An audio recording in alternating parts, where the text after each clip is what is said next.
Kamusta mga ka-DIY? May nais akong ibahagi sa inyo na simpleng amplifier. Low power lang siya. Ang LM3886. Bumisita ako sa thread ni Apex upang makita ang mga detalye sa paggawa ng kanyang amplifier. Ngayon, makikita natin dito ang schematics, layout at ang actual na circuit board. May 10 taon na rin nang una kong makita ang thread na ito, kaya nagustuhan ko ito gawin. Ngunit hindi ko na ipagpatuloy dahil gumawa ako ng ibang design para sa LM3886 na ngayon ay wala na sa akin at ito'y naibili.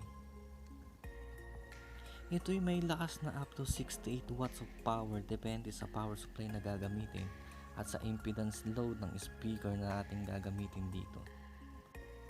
Kaya sa uli, samahan niyo ako hanggang sa huling introduction ng unang part na ito at doon ipapakita ko ang layout na gagamitin at kung paano ito i-layout sa sprint layout.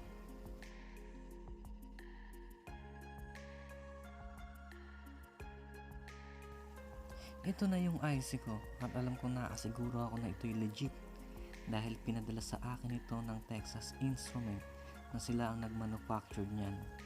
Kaya ipapakita ko sa inyo kung ano ang iba kong mga gagamitin sa kanila.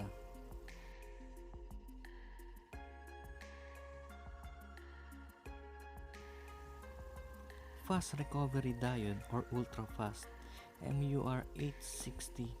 Yan ang gagamitin kong rectifier para sa ating LM3886.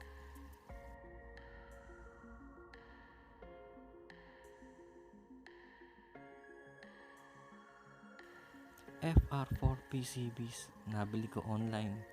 Ayan ang aking gagamitin, buti may natira pa sa akin.